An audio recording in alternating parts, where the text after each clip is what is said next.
የተናገረ ውጊያው ሰልፉ ሲበዛ መውደቅ መነሳቱ ሲበዛ ከፍታው ዝቅታው ሲበዛ የማይሆን መሰለ ዘመናትን ቆጥሮ እግዚአብሔር የተናገረው ሊፈጽም እግዚአብሔር ምስክሬ ነው። ይሄ ዓመት ኃይል የምትቀበሉበት ዓመት ከሌላኛው ዓመታቶች ሁሉ በላይ አቅማችሁ የሚታደስበት ዓመት። ያዕቆብ ለምን እንዲህ ትላለህ? እስራኤል ስለምን እንዲህ ትናገራለህ? አታውቅም? እግዚአብሔር የዘላለም አምላክ የምድር ዳርቻ ፈጣሪ ነው። አይደክምም፣ አይታክትም። ማስተዋሉ በማንም አይመረመርም። ለደካማው ብርታትን ኃይልን ይሰጣል።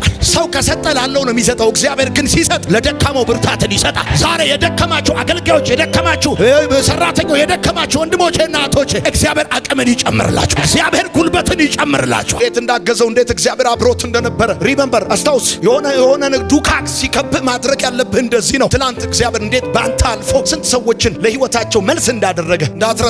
ከዛ ሲቀጥል ደግሞ ያለህን እንዳትረሳ፣ የነገረህን እንዳትረሳ ብሎሃል። አለቃ ትሆናለህ ብሎሃል። መሪ ትሆናለህ ብሎሃል። የእስራኤልን ህዝብ ትጠብቃለህ ብሎሃል። ሶስተኛው ቁጥር ላይ እንደዚህ ይሉታል፣ የእስራኤል ሰዎች ሁሉ ወደ ዳዊት ወደ ኬብሮን መጡ ይላል። ከዳዊትም ጋር በእግዚአብሔር ፊት ቃል ኪዳን አደረጉ ይላል። እግዚአብሔር ካንተ ጋር ሲሆን አንተ አይደለም ወደ ነገሮች የምትሄደው፣ ነገሮች ናቸው ወደ አንተ የሚመጡት።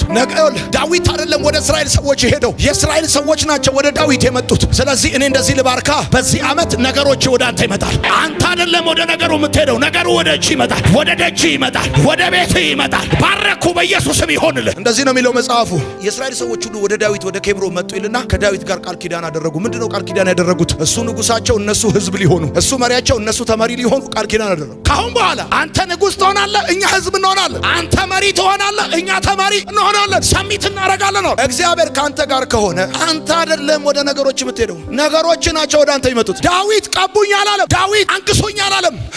እናንግስ ነው ያሉት፣ እንቀባ ነው ያሉት። አርጉልኝ አትልም፣ ስጡኝ አትልም፣ እንስጥ ነው የምትባለው። በጌታ በኢየሱስ ይሄ የልመና ዓመት አይደለም። ቀቡኝ አይደለም ያለው፣ አንግሶኝ አላለም። እናንግስ፣ ቃል ኪዳን እናድርግ ካንተ። እግዚአብሔር ካንተ ጋር ነው። መጽሐፉ እንደዚህ ይላል። ቀጥሎ ዳዊትም በነገሰ ጊዜ የ30 ዓመት ልጅ ነበር። ይገርማል። ኔሽን አክሴፕት ያደረገው የ30 ዓመት ጎረምሳ። አሁን አክሴፕታንስ ብዬ ስለ ጺሙን አይተው አይደለም አክሴፕት ያደረጉት፣ ቅባት አለበት፣ መገኘት አለበት ነው። የእግዚአብሔር ህልውና አለው አብሮት። እድሜ ጠቀም መሆኑን አይተው አይደለም አክሴፕት ያደረጉት። ህዝብ ወጥቶ እንገዛልሃለን፣ መሪያችን ትሆናለህ፣ ካንተኛ ተከታዮች እንሆናለን ሲሉት የእግዚአብሔር አብሮት ስለነበር ዳዊት ካለፈበት የመከራ ዘመን ይልቅ ያለፈበት የክብር ዘመን ረዥም ነው።